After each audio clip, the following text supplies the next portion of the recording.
That's why the great philosopher Phyllis Diller said this about conflict. She said, never go to bed mad, stay up and fight. Pretty good quote. Somebody else with a little more insight, Carl Jung, said, conflict is like fire. He says it has two aspects, that of burning and that of shedding light.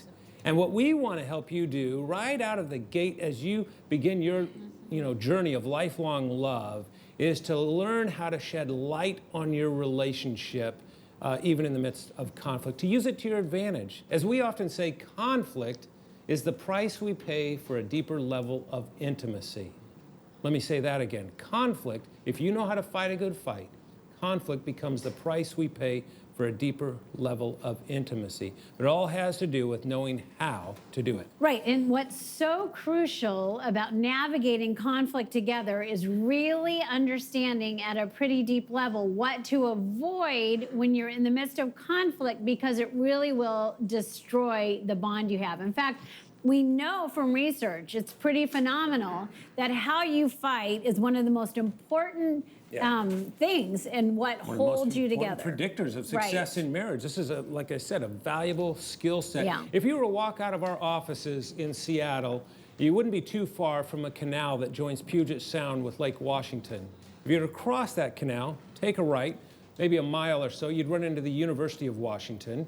And right there on that campus, for years, there's been a building, a pretty nondescript building that houses one of the most famous laboratories in all of marriage research. It's known as the Love Lab.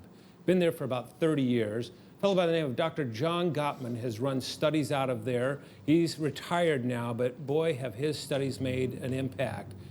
What he did, he'd put an ad in the newspaper and invite couples to come in to basically a studio apartment for a day and live, except that be just like any other day, except they would be hooked up to biofeedback equipment. Their skin temperature would be measured, their muscle tension in their forehead with some electrodes up there, and heart rate and so forth. Even blood labs that reveal things. Exactly. Yeah. And a team of psychologists would be looking at them through mirrors and on video and so forth. And other than that, it's just like any other day for this couple, you know. And so they'd come in there and live, and he would be able to tell by looking at this, many, many couples, hundreds if not thousands of couples, he came to the conclusion that he could predict with a 94% accuracy rate. Which is pretty stunning. Think about that, 94% accuracy rate. Whether or not a couple would succeed or fail in marriage based solely on how they fight. Not whether they fight, not how often they fight, not what they fight about, just how they fight. That's what he was observing in this exchange, in this experiment. Right, and through the research, what they did was identify 4 specific things that when they occur in the midst of our conflicts with our spouse, really do usher in doom for the relationship. Yeah, he actually calls them the 4 horsemen of the apocalypse. Right. The 4 horsemen of the apocalypse, because these usher in doom for a married couple. And so we want to know how to avoid them. What are they? The first of these is criticism. I mean, simple as that. A critical comment is truly that destructive. I think that's probably one of the biggest things for me, especially being a guy, is when I am criticized, I just feel more deflated than anything. There's not much she can do that really gets me down other than when I'm like totally criticized. I feel criticized when Rami doesn't make a statement about how good I actually am. I feel criticized when I'm questioned. Whether it's a personality thing or looks-wise, if he doesn't say that I look so fabulous, then I feel very criticized and I look at it on the negative side. Why'd you spend your money that way? How come that thing didn't get done? Or like the one thing I asked her to do that day that she wasn't working and I was. Okay, not that specific. Babe, can you please go to the bank today and just please deposit that money? And I felt criticized. And if you think about it, every conflict basically begins with a critical word, you know?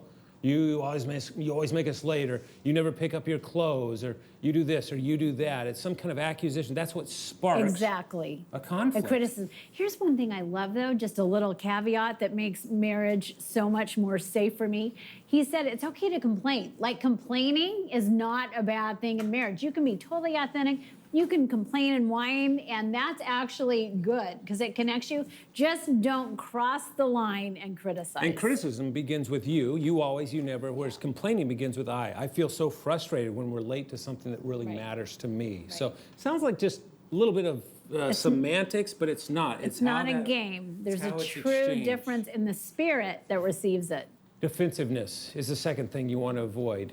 And that is only natural once you've been criticized, is to put up your shield, put up your guard, and defend yourself against. Yeah, and you think, okay, if I can let you know that I'm not as bad as you think I am, obviously you just criticize me and I defend myself and I clear up your criticism, the argument's done, right? But what Gottman discovered is defensiveness never brings resolve. It always instead escalates the fight. Doesn't matter how right you are to defend yourself, it does not resolve. And some of us get so well schooled in defensiveness, it's like our natural posture, just about almost anything. Have you seen my keys? I didn't touch them, you know? And we just get defensive about whatever it is that comes up in the relationship. Well, that leads to the third thing that you want to avoid, and that's contempt. Contempt is a pretty deep thing. This is a little bit more serious. It's like criticism, but now you're going a level deeper. You're not just criticizing, but you're diagnosing the deficit in the person. Like, you always make us late because you're so irresponsible. You're diagnosing what's wrong with their character or their motivation behind it, and that is contemptuous. It lacks all respect. And it's often very sarcastic, you know. Could be humor, sarcastic humor. Way to go, genius. Regular Einstein, aren't you? You know, that kind of stuff. Or even rolling our eyes at each other. In fact, women do this. Just roll your eyes at your man right now. Guys, have you ever seen that before?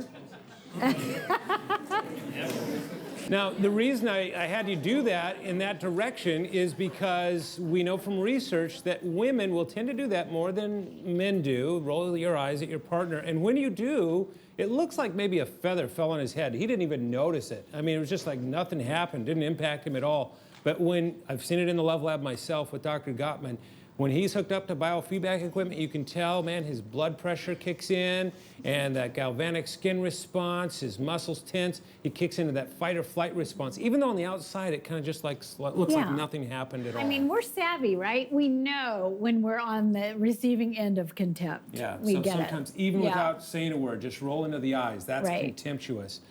In fact, some have said we ought to pass laws in Congress against contempt in marriage. This is like a toxin. It's like pouring poison on your relationship when we get to that contemptuous level. All right?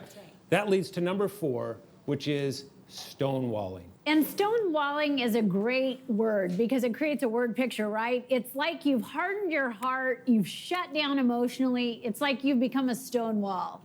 You've stopped trying to be understood. You stopped trying to understand. You may not have left the conversation, but you're truly shut down emotionally, and that is stonewalling. Yeah, and if you don't leave physically, you leave emotionally, and you'll hear guys especially say something like, okay, what do you want me to do?